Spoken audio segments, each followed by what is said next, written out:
Olá, queridos alunos, queridas alunas.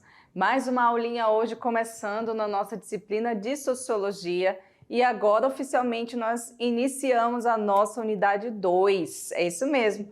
Hoje a gente começa então a unidade 2 da nossa disciplina do primeiro ano e o assunto da nossa aula de hoje é sobre os processos de socialização. Então vamos conhecer aqui no quadro quais são as nossas temáticas dessa nossa aulinha de hoje, né, galerinha? Muito bem.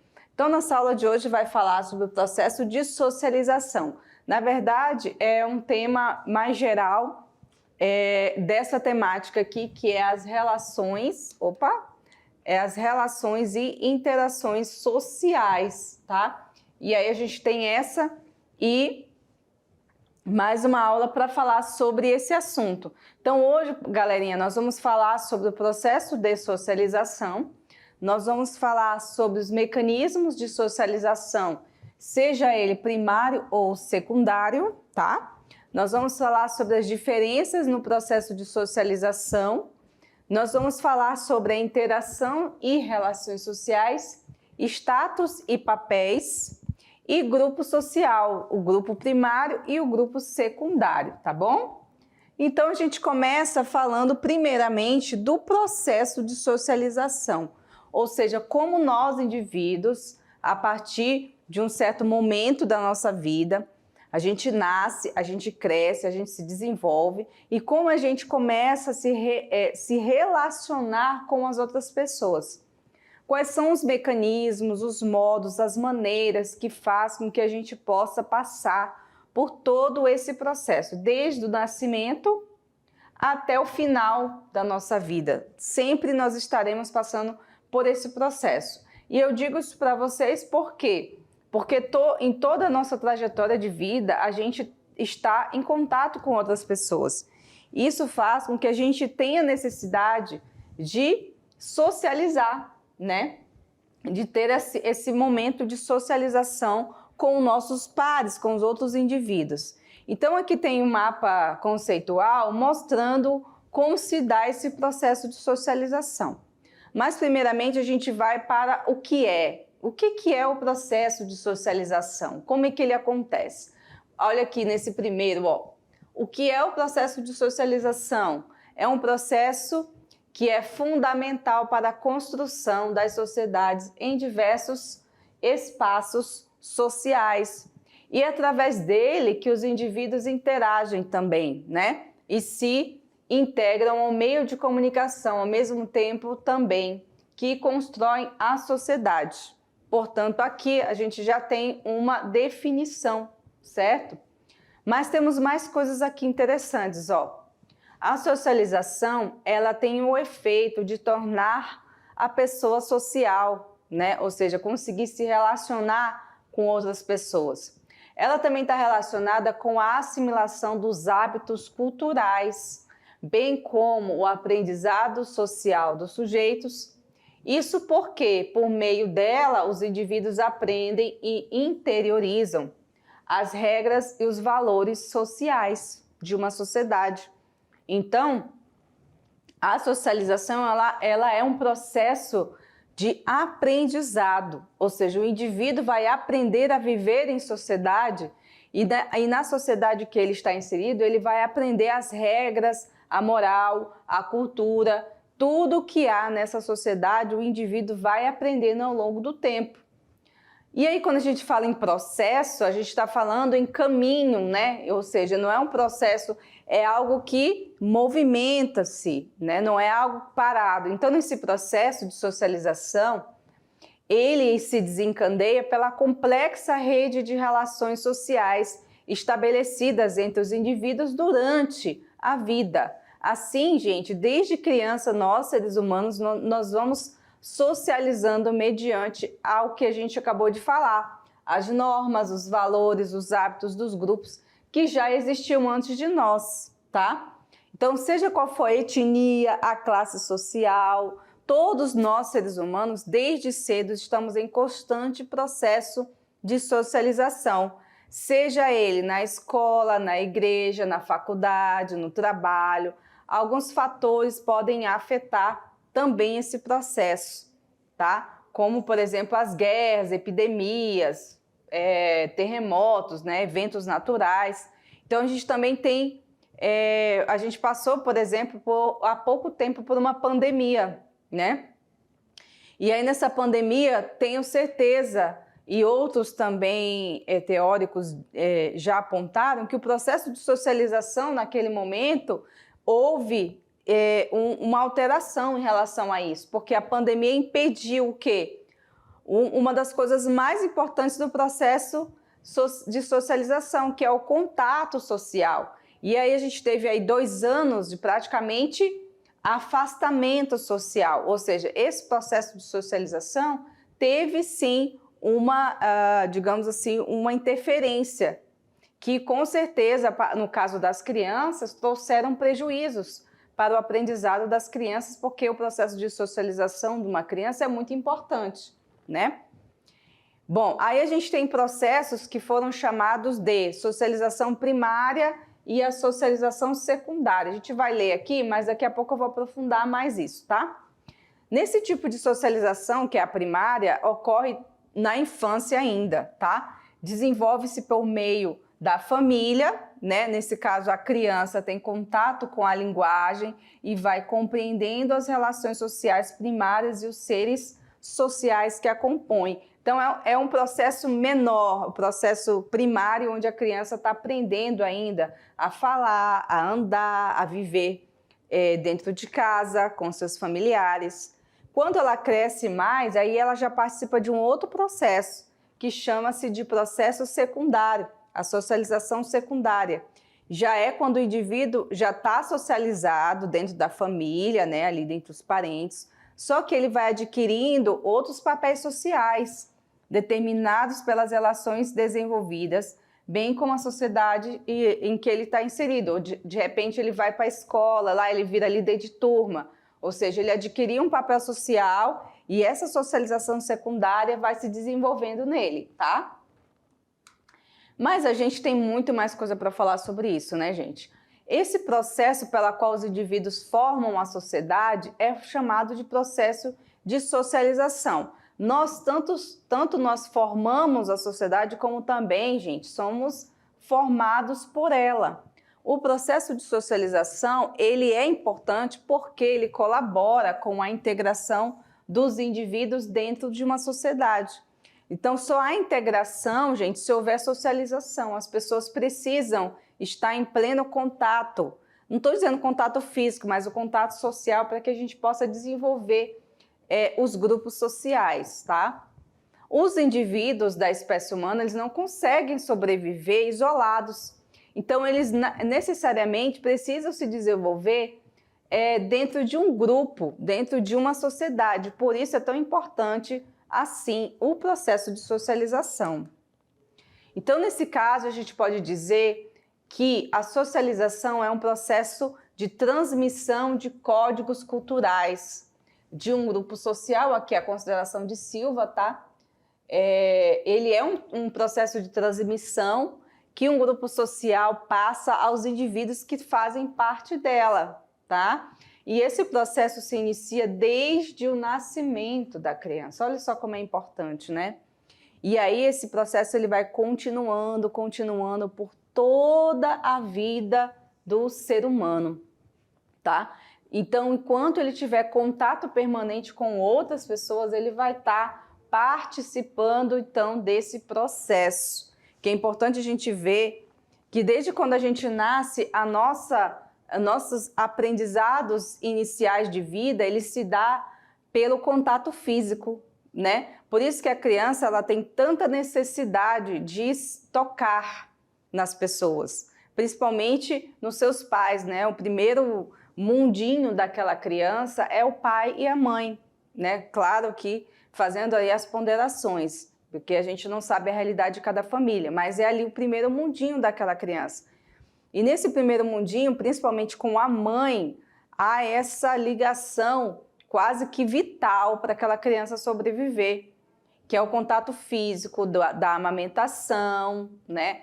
E aí da amamentação desenvolve os músculos do rosto, a criança vai sendo preparada aos poucos para começar a falar, né? E aí, à medida que ela vai crescendo, ela também vai tendo a necessidade de se desenvolver lá a coordenação motora, lá por volta de 1 ano, né, 1 ano e pouco, ela começa a andar. Então, esse processo, ele ao mesmo tempo que é rápido, ele também é lento, porque a criança vai aos poucos aprendendo o mundo, né? Alguns especialistas dizem que até certo mês, não sei se até o 3º mês, a criança ainda acha que está vivendo na barriga. Ela não tem noção que ela já nasceu. Então, ela ainda se comporta como uma criança que estivesse ali dentro do útero da mãe. Ela só vai se dar conta que ela é um ser, se separar, que ela não é a mãe dela, depois de muito tempo.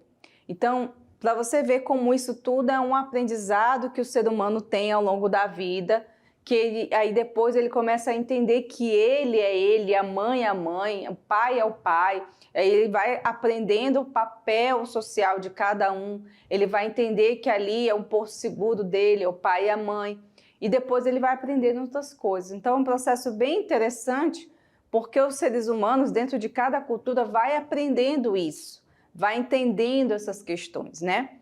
Então agora a gente vai ver um pequeno clipezinho de imagens falando para vocês verem como que se dá esse processo que eu acabei de falar para vocês, da infância, da criança ali ainda no colo da mãe, que já está no processo de socialização ali, até a vida adulta. Aí a gente vê e daqui a pouco a gente volta para continuar essa aula bem interessante, tá bom?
Muito bem, galerinha, vocês viram aí no clipe de imagens que aparece vários momentos da vida de um ser humano.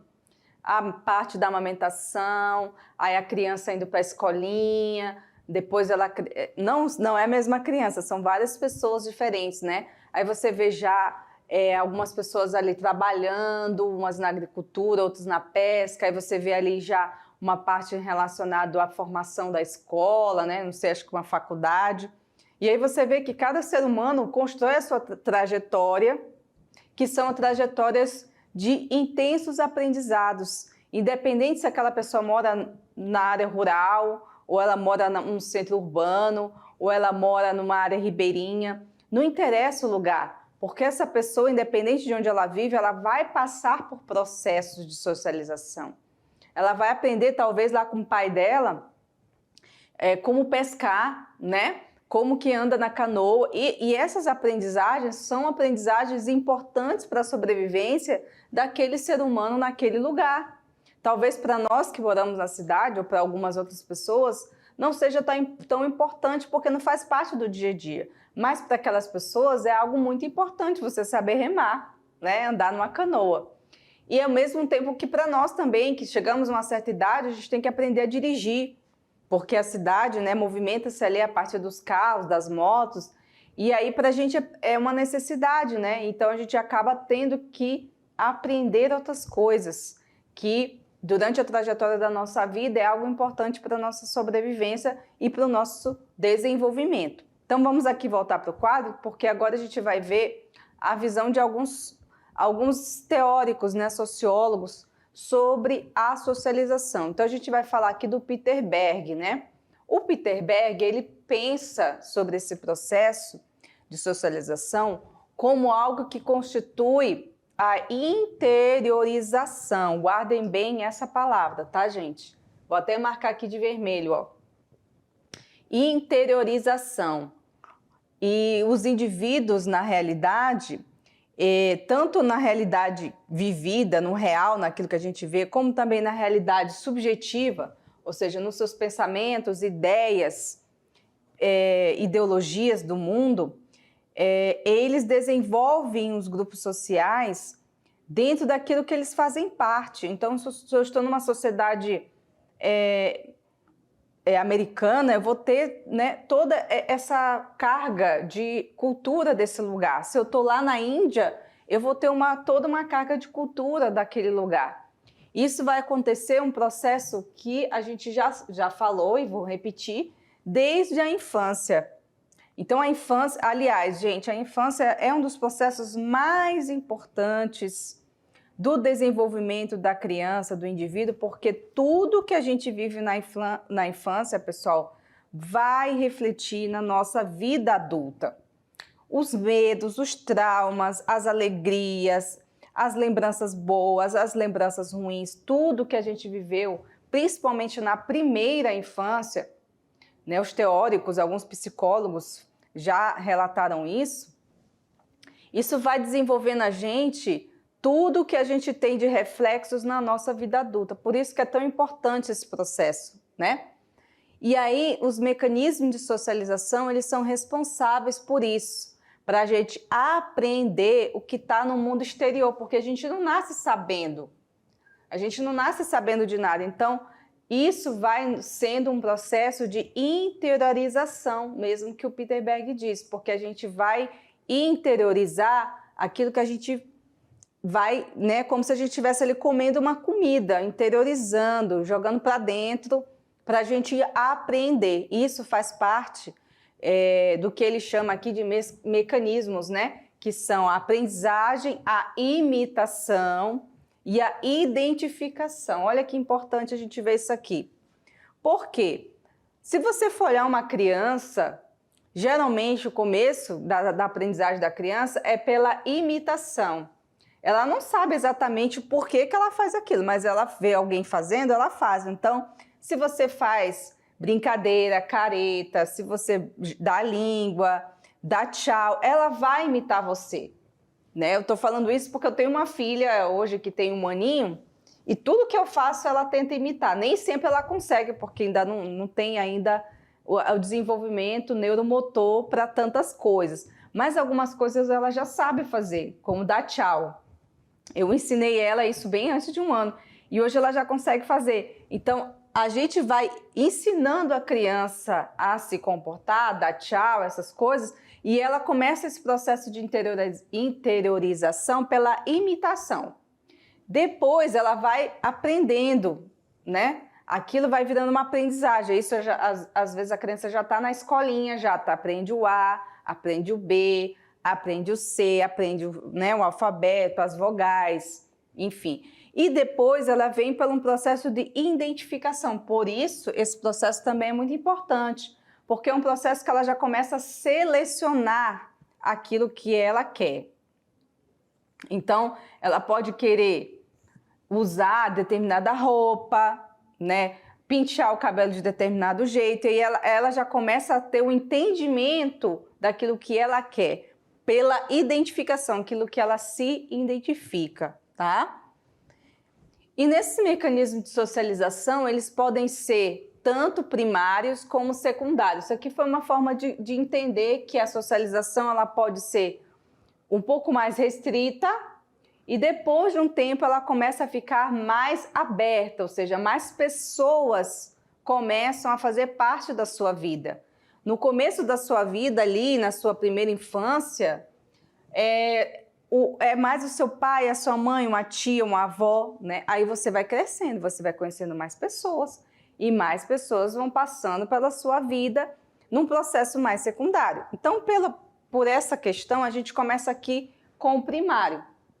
A socialização primária são os primeiros, digamos assim, a gente pode dizer, que que são os primeiros anos de vida de uma pessoa. São os primeiros contatos que o indivíduo constitui pela proximidade, né? Às vezes é um contato que a gente chama de afetos. São os primeiros afetos que a gente tem, que é o pai, a mãe, os irmãos, a avó, que são pessoas que marcam a nossa vida para sempre, né? É um processo muito importante porque os primeiros, como eu disse para vocês, são os primeiros anos, né? E desses primeiros anos são os primeiros amores que a gente tem da vida. É o pai, é a mãe, é o avô, é a avó, é o irmão, é uma tia, aquelas pessoas que estão mais próximas de você, que vão ser as pessoas que vai estar na sua vida, né, de uma forma geral, para sempre. Claro que com o tempo a gente tem que aprender a se despedir, porque são os avós que se vão, às vezes é um pai, às vezes é um tio, mas fica o afeto. Então, eu considero que é a socialização afetiva, é uma socialização do amor. Aliás, é para ser assim, né? Infelizmente, nem todas as crianças vivenciam isso, mas é o ideal, que é os laços afetivos sendo fortalecidos nesse momento. É por isso que é o momento em que o pai e a mãe têm que estar muito próximo, dando muito carinho, muito amor, construir uma ponte emocional com essa criança, e ela vai construir para o futuro uma fortaleza, ela vai sentir-se protegida. Por isso é um dos processos mais importantes. Por quê? Porque esse primeiro processo de socialização, ele vai se refletir lá no segundo, naquela vida onde ele vai se relacionar com outras pessoas. Porque se você construir um laço afetivo fraco, de violência, um laço de desprezo, né, de indiferença, essa criança, quando chegar lá no processo secundário, ela vai se sentir insegura, ela vai ter muito medo, baixa autoestima, ela vai ter problemas de relacionamento, talvez seja uma pessoa difícil de lidar, muito irritada, muito briguenta. Por quê? Porque o primeiro cenário que ela vivenciou foi um cenário de descomplexo, né? Foi um cenário de desequilíbrio. Então, o primeiro cenário de vida dela tem que ser um cenário bom, porque com certeza, se ela tiver esse primeiro cenário, esse primeiro processo bom, o outro ela vai conseguir lidar melhor, né? Então, vamos conhecer quais são os processos secundários dessa criança, desse ser? Vamos lá, olha só. No processo secundário, ela já vai estar mais entendida, ela já vai ter um contato melhor com outras pessoas. E aí ela já vai para um outro momento, né? Ela está na infância ainda? Tá na infância, só que ela já vai para a escola, ela já conhece outros coleguinhas, ela já vai aprender a socializar com crianças que não são da família dela, ela vai conhecer a tia da escola, o diretor da escola, o pessoal da igreja, a vizinhança. Então, esse é um processo secundário. E aí se constrói aqui outros afetos, né? Que para a criança é muito importante, que é os laços da amizade. Aí começa o momento de você fazer amigos. Lá para os 5 anos, 6 anos, aí a criança dá muito valor para isso. É amizade. Aí a amizade, às vezes é tão forte que se torna até mais afeto do que outros, porque ela ainda está construindo isso na cabeça dela, né? Então é o momento dos laços afetivos da amizade. Começa a conhecer outras pessoas, começa a entender as regras da sociedade também. É importante a gente dizer isso, porque até os 3, 4 anos a criança ainda não sabe compreender as regras, tá? E aí, a partir do 5º ano, 6º ano, a criança já começa a diferenciar o certo do errado, o que ela pode e o que ela não pode, né? Começa a se dar mais limites também para aquela criança, que até os 2, 3 anos, é criança, é bebê, pode fazer isso, pode fazer aquilo. A partir do 3º, 4º ano, já começa opa, isso aqui não, ela já entende. No 5º ano, ela já meio que já está socializada a ponto de saber que ela não pode fazer determinadas coisas. Mas ela vai errar ainda, tá? Só que ela já tem um certo entendimento, até mesmo para você conversar com aquela criança. E aí a gente tem as diferenças no processo de socialização. Que diferenças são essas que podem moldar a personalidade do indivíduo, né? Bom, e aí essa formação que ela tem, apesar de ser coletiva, apesar de a gente ver que a pessoa está se formando no coletivo, ela ao mesmo tempo está também formando a personalidade dela. Olha que interessante. Então, quando a criança está conversando com o amiguinho, brincando de bola, pintando, correndo, é um desenvolvimento. As crianças são muito agitadas, mas é porque naquele momento ela está assim, aberta para o mundo. Então ela está aprendendo tudo, é que nem se fosse como é que a gente pode dizer, uma esponja. Ela está ali, ó. E aí ela quer aprender tudo que ela puder, né? E ao mesmo tempo que ela está ali conversando, brincando, jogando com as outras crianças, ela também está formando a personalidade dela. Então, por isso, mesmo tendo várias crianças brincando, vivendo juntas, elas vão ser diferentes, porque cada uma vai aprender de um jeito. Cada uma vai ter aquela visão diferente das coisas. Por quê? Porque são pessoas diferentes, né? São personalidades. Então, aqui no quadro, a gente vê aqui, ó, as crianças estão conversando, né? Mas elas estão pensando coisas diferentes. E também tem uma mulher ali, né? Um adulto ali, ó. Uma está pensando no parquinho, brincando. A mulher está pensando lá no shopping center e uma outra criancinha está pensando, acho que numa roça, alguma coisa assim. Mas vocês conseguem perceber que são pessoas diferentes? Ao mesmo tempo, vocês conseguem perceber que são realidades diferentes? Então, aqui você vê uma criança mais pobre, descalça, ó, mal vestida, com a roupinha aqui, magrinha. A outra que já está um pouco mais cheinha, uma criança que parece que tem mais condição, uma vida melhor. A outra que é uma senhora, que eu não sei se é a mãe da criança, é uma professora, mas também ali um pouco melhor. Então, você vê que dependendo da realidade daquela pessoa, ela vai ter pensamentos e questões diferentes que preocupam essas pessoas, né? E o pensamento dela vai ser ali, por exemplo, uma criança pobre está preocupada com o que ela vai comer, está pensando na fome, está pensando no lanche. A criança que já tem uma vida mais com uma condição melhor, já está pensando mais em brincar, sabe? Socializar, pintar, brincar no parquinho, né? A condição da comida não preocupa ela. Então, você vê que isso também tem a ver com a realidade de cada pessoa, né? É importante verificar isso. E aí a gente também tem o processo de interação, né? Olha que imagem bacana, uma imagem legal. Você vê ali crianças, tem uns adolescentes aqui também, tem uma criança menor e tem um adulto. Todo mundo interagindo à mesa ali, eu acho que comendo. Assim, tem coisa mais simbólica do que a mesa. A mesa é um lugar de interação, né? As pessoas sentam à mesa para comer, para lanchar. Aquilo faz com que a gente tenha a oportunidade de ter uma interação, e o que é muito bom, né? E aí a gente tem aqui a interação social, é um processo, tá? É um processo na qual a pessoa age em relação a outra pessoa, ou outras pessoas, né? Ou um grupo de pessoas. E aí, essa interação faz com que as pessoas tenham, né, uma projeção, na verdade, uma aproximação maior umas com as outras. É a interação que faz isso acontecer. Quando você está aí na sala de aula, que a professora passa, ou o professor passa uma atividade para vocês fazerem em grupo, o que acontece? Esse grupo, ele interage. Então, quando você está lá no grupo, a oportunidade de você interagir é maior do que se a gente bota todo mundo em fileira e passa a aula toda só assistindo, né? Então, quando a gente coloca o aluno para fazer trabalho, extra classe, a gente bota o aluno lá para discutir o conteúdo e tal, a gente está dando a oportunidade para vocês fazerem esse processo, que é interagir, né?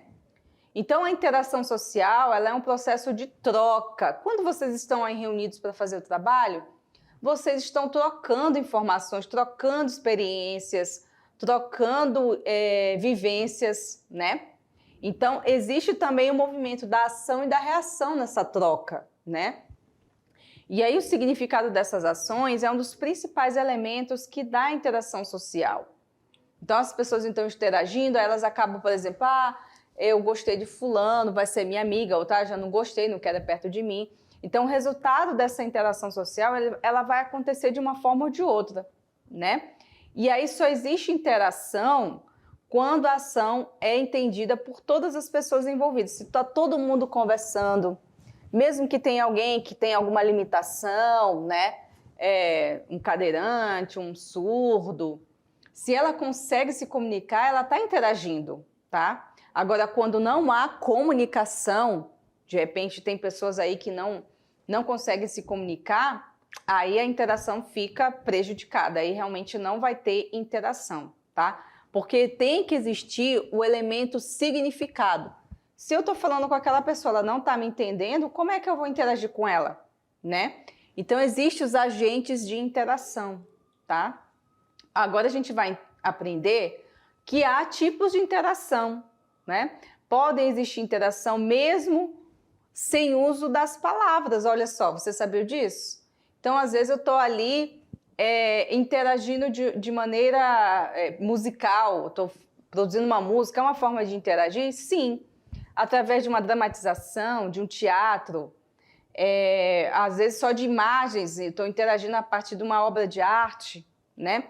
Então, pode existir interação a partir de uma linguagem não verbal, né? Como uma dança, que é uma linguagem corporal, né? Isso é uma troca de interação social, e é necessário que haja cooperação para que aconteça a interação social. Então, mesmo até o conflito, que a gente acha uma coisa ruim, ela é uma forma de interação, mesmo que seja negativa, mas ela é uma interação, tá? Então, assim, o esporte é uma interação social, mesmo que tenha a ideia de competição, mas a competição também tem um papel regulador, tem um papel de interação na sociedade, tá? Então, a gente vai agora para essa parte do status e papéis.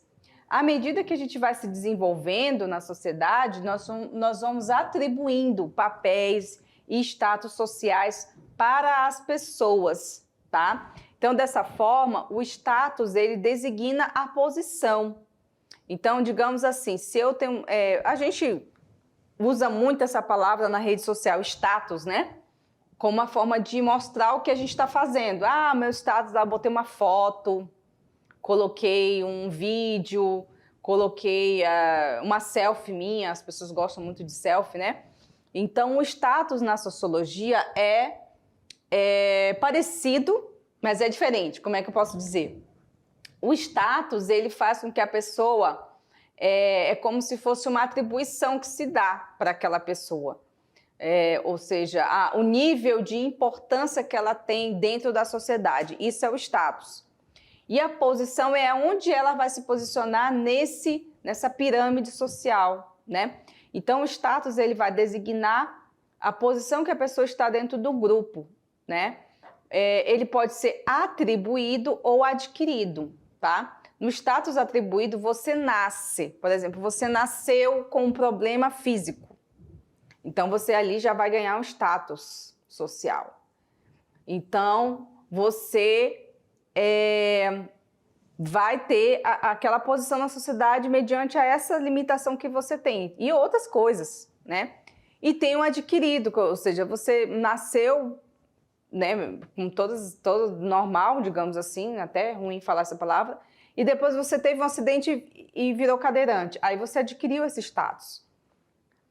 Mas esse status está em todas as coisas. Tem relação com a profissão, tem relação com a nacionalidade, tem relação com a cor de pele, tem relação com o gênero, homem, mulher, tem relação com com tudo, gente, com tudo que vocês imaginarem. E os papéis sociais, eles já são um pouco diferentes, porque os papéis são como se fossem assim, máscaras que você coloca. São formas de comportamento que são previamente estipuladas para um indivíduo de uma posição específica.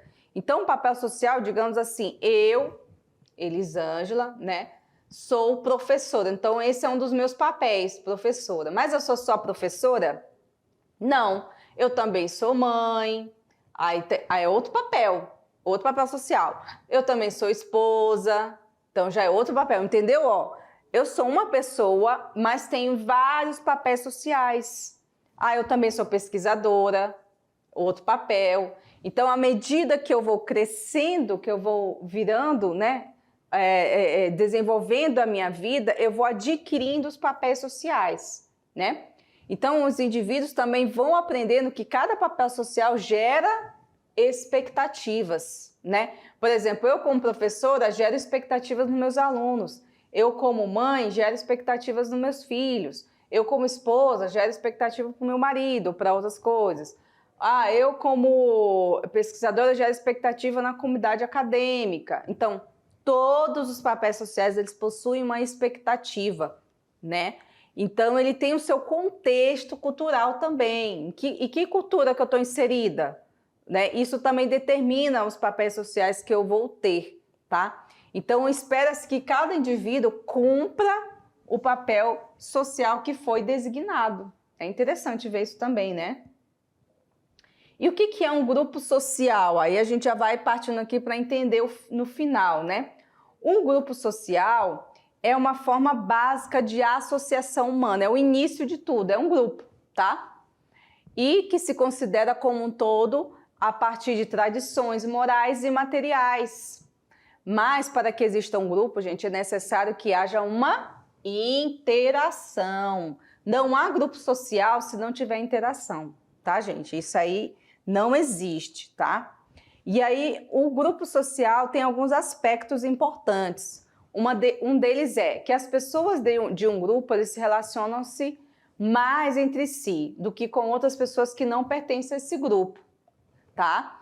Eles também compartilham um sentimento de identidade e pertencimento. Então, o meu grupo social, eu vou ter mais proximidade, vou ter mais identificação, pertencimento. Eles também esperam que cada membro do grupo possa aderir às suas regras. Cada um tem a sua norma, tá, gente? Cada grupo social tem a sua forma de se relacionar e de estabelecer limites. E aí a gente tem grupos primários e secundários. O grupo primário, né, se dá a partir de algumas questões, tem algumas formas de entender o que é o grupo primário. O grupo primário geralmente é um grupo que propiciará os primeiros contatos com o grupo social, que é a família, o nosso primeiro grupo social. Mas não é apenas essa característica do grupo social primário. Nós também temos as caracterizações que estão relacionadas com as relações mais estreitas, mais afetivas, educadoras e duradouras. Esse primeiro grupo é o grupo que mais a gente considera importante na vida, né? Já o grupo secundário é o grupo que não tem tanta proximidade nem tanta relação de afetividade. É um grupo de uma relação mais impessoal, né? E um grupo também que está relacionado com essa gama de interesses, o que eu quero participando desse grupo, né? Por exemplo, o grupo da faculdade não é exatamente o grupo primário, já é o grupo secundário. Por quê? Porque você está ali baseado em interesses, você quer estudar, você quer trabalhar, você quer se formar, então essa troca vai ser mais uma troca de racionalidade, tá? Então ela não é baseada tanto pelas emoções, e sim pela racionalidade e pela reciprocidade, que é interessante a gente ver isso também. Esse é o grupo secundário, tá? Bom, gente, então a gente chega ao final da nossa aulinha de hoje, aí vocês viram as referências e a gente vê que esse assunto ele é muito importante para vocês entenderem de que forma a vida vai se desenvolvendo. Vocês viram aí que todos nós passamos e estamos passando por esse processo de socialização. Então a gente vai entendendo de que forma a gente vai se envolvendo com determinados grupos, quais são as motivações e as afetividades presentes em cada processo, né? Bom, agora a gente vai daqui a pouco voltar para fazer o resumo da nossa aulinha de hoje e também a atividade, tá bom? Espero vocês lá, até daqui a pouco.